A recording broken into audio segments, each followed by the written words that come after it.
Oke, Bismillahirrahmanirrahim. Ya, saya coba untuk menerangkan satu teori tentang error propagasi. Saya ambil dari buku Analysis and Adjustment Survey Measurement. Nah, jadi, ini adalah error propagation. Nah, apa itu error propagation? Sebuah kesalahan atau suatu kesalahan, misalkan dalam pengukuran, ini akan mengakibatkan eh, kesalahan atau error gitu ya berikutnya, misalkan dalam menganalisa menganalisa dari hasil pengukuran tersebut. Nah, ini ada kasus ya, ini bisa bisa pada kasus linier ataupun pada kasus non linier ya. Untuk linier ini saya buat eh, bersama satu grafik linier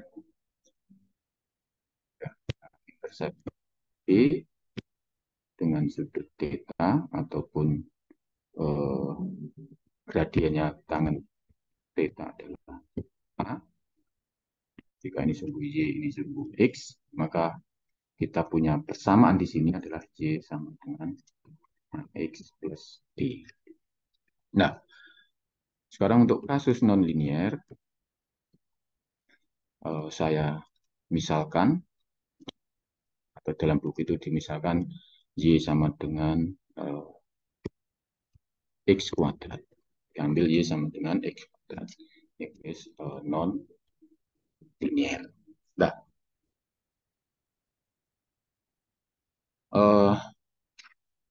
kesalahan atau error dalam pengukuran. Misalkan kita ngukur sekarang ini pada X1 gitu. Nah, jika tidak ada kesalahan, ya, tidak ada kesalahan, tentu nilainya akan Y1. Demikian juga misalkan di sini ya, X1, jika tidak ada kesalahan di sini juga Y1. Nah, kita akan cari akibat misalkan ada kesalahan ya. Misalkan ada kesalahan yaitu dx gitu ya. Kesalahannya dx. Ini ada dx sebesar ini. Maka eh, kita misalnya ini x plus dx berarti panjangnya ataupun eh, kes, eh, pengukurannya ini jadi x plus dx. Nah, nanti y-nya Y di sini adalah menjadi pada DY. Sehingga Y total atau nilai Y di sini adalah Y1 plus DY. Nah, demikian juga kalau di sini ada X1 plus DX. Nah, nanti di sini juga ada DY. Sehingga Y total adalah Y1 plus DY. Oke, jadi ini saya tulis bahwa Y itu adalah Y1 plus DY. Demikian juga di sini Y adalah Y1 plus DY.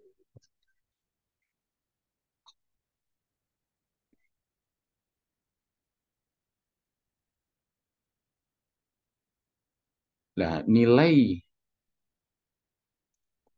DY-nya ini berapa? Gitu ya, yang jadi pertanyaan nilai DJ-nya ini berapa untuk kasus eh, linier maupun kasus non non linier. Nah, DJ bisa kita cari ya eh,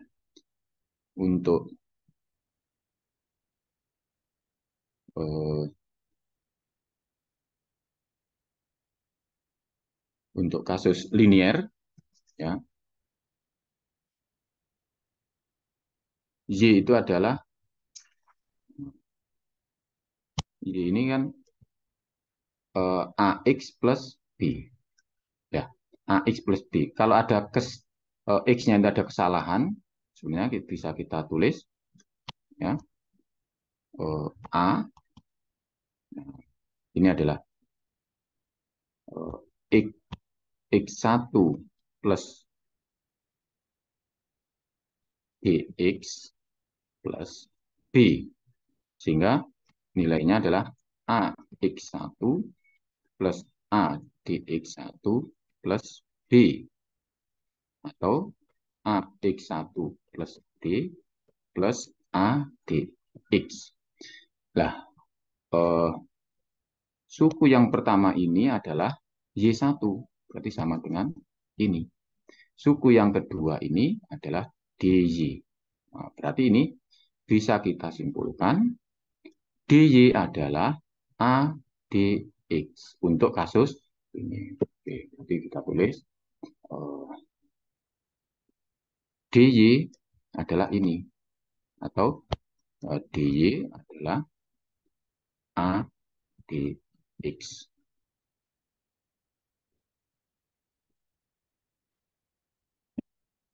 Sekarang untuk non linier ya. Y1 plus D. Berarti ini bisa kita jabarkan dari persamaan X kuadrat ya.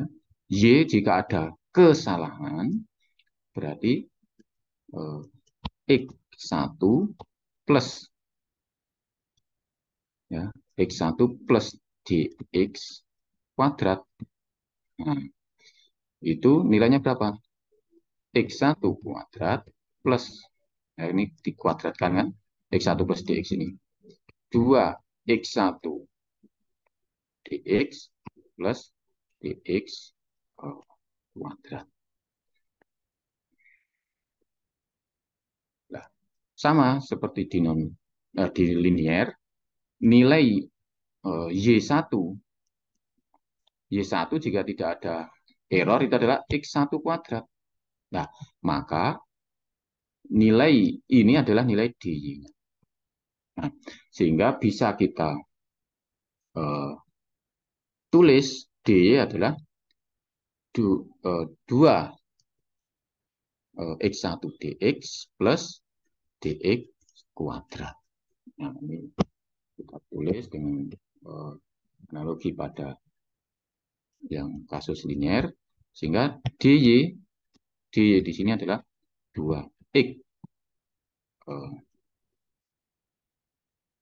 1 DX plus DX kuadrat.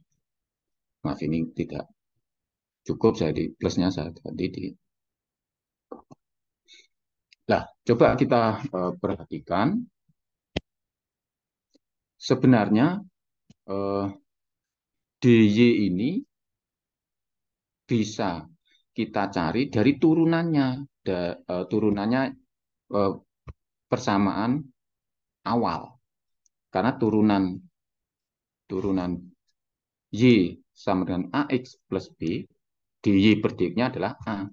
Nah, jadi ini bisa kita tulis, coba ini saya buat di slide berikutnya, saya duplicate, ya. Cuman yang bagian bawah ini saya hapus karena tadi sudah paham asalnya DY.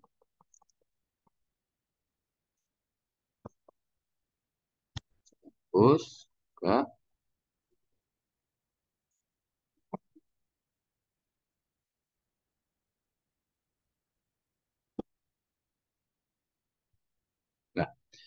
Jadi kembali tadi, jadi nilai dy adx dengan dy 2x1 dx plus dy kuadrat itu bisa eh, kita lihat dari turunannya. Oh maaf, sebelum ke situ ya, saya kembali lagi, mohon maaf, kembali lagi ke halaman sebelumnya. Jadi ini saya terangkan untuk yang non-linear ini 2x1 dx plus dy kuadrat itu sebenarnya kalau kita cermati ya, ini eh, ada eh, dua bagian ya, 2x1 dx plus dy kuadrat. Ini saya eh, misalkan linear pada daerah x1 ini kita sebut linear, lurus, set. Nah, berarti di ini nah, ada beda ataupun dy ini sebenarnya terdiri dari 2x1 dx yaitu di sini bagian 1 dan dx kuadrat ini bagian 2. Jadi ini adalah eh, dx kuadrat. Nah, dx kuadrat ini sangat kecil atau suku kedua ini sangat kecil dibandingkan suku pertama. Jadi ini sangat kecil sehingga di kasus berikutnya, nah ini bisa diabaikan, bisa diabaikan. Sehingga kita hanya melihat yang suku pertama, hmm, yang suku pertama. Artinya dx kuadrat kita abaikan karena terlalu kecil. Nah, ini sangat bermanfaat nanti dalam uh, pengertian berikutnya, yaitu yang tadi sudah kita buat, atau saya ulang lagi yang bagian ini yang saya duplikat. Jadi yang saya duplikat ini saya hapus lagi. Karena eh, ini ada pengertian me mengabaikan ataupun menghilangkan suku yang kedua atau higher order. Nah, D kuadrat ini yang order lebih tinggi nanti bisa diabaikan. Ya, jadi balik lagi. Konsep DY ini akhirnya turunannya dari persamaan ini. Ya, persamaan ini. Di mana turunan Y sama dengan I plus B itu adalah dy per dx ya, itu sama dengan a. Nah, artinya dy ini kalau a-nya diganti dy dx, dy itu sebenarnya dy dx kali dx gitu. Nah, untuk non linear juga ya, turunannya dari y sama dengan x kuadrat, turunan dari X kuadrat itu adalah dy per dx sama dengan 2x. Lah, sehingga di sini dy adalah dy sama dengan nah, dy dx kali dx, di mana dy dx-nya adalah 2x atau dy sama dengan 2x dx. Nah, jadi ini sama dengan yang atas ini tadi dengan anggapan dx kuadrat di AB. Ya, jadi punya ini yang sama, ininya sama persis. Ya, yang sini sama persis.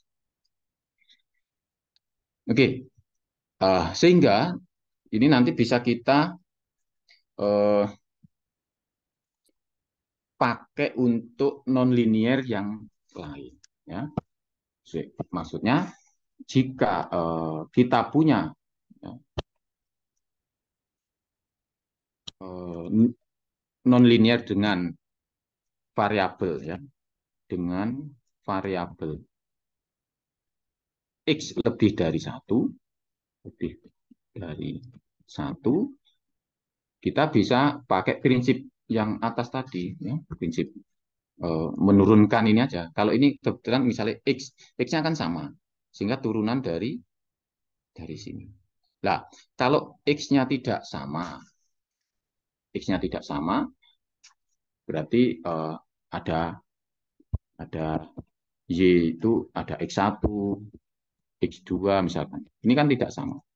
Maka bagaimana DY-nya? Nah, DY ini adalah error akibat kesalahan dalam mengukur X kan gitu. Nah, kesalahannya di X1 maupun di X2. Kalau X kuadrat ini kesalahannya sama di X tapi menyebabkan dua kali atau kuadrat itu. Nah, ini untuk lebih dari satu, misalkan X1, X2, X3, dan seterusnya. Nah, maka DY itu bisa kita tulis atau bisa kita cari, yaitu turunan Y terhadap X1 kali DX1 ditambah turunan Y terhadap X2 kali DX2 dan seterusnya. Ya, jadi ini parsial diferensial terhadap X1, parsial diferensial terhadap X2, sehingga untuk case ini ya, ini langsung saya buat anggaplah contoh D DY terhadap X1 itu adalah X2 kan gitu.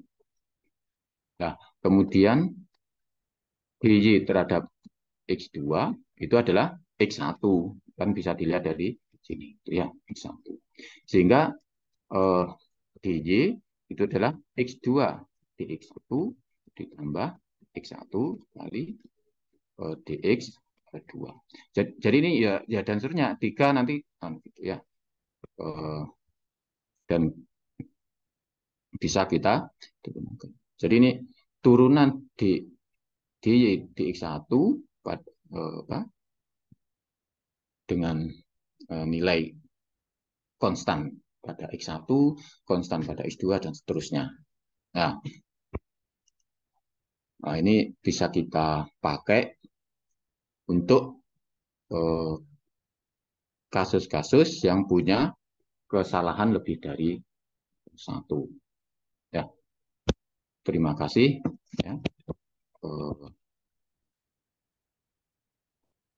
Untuk teori error propagasi ini sampai di sini.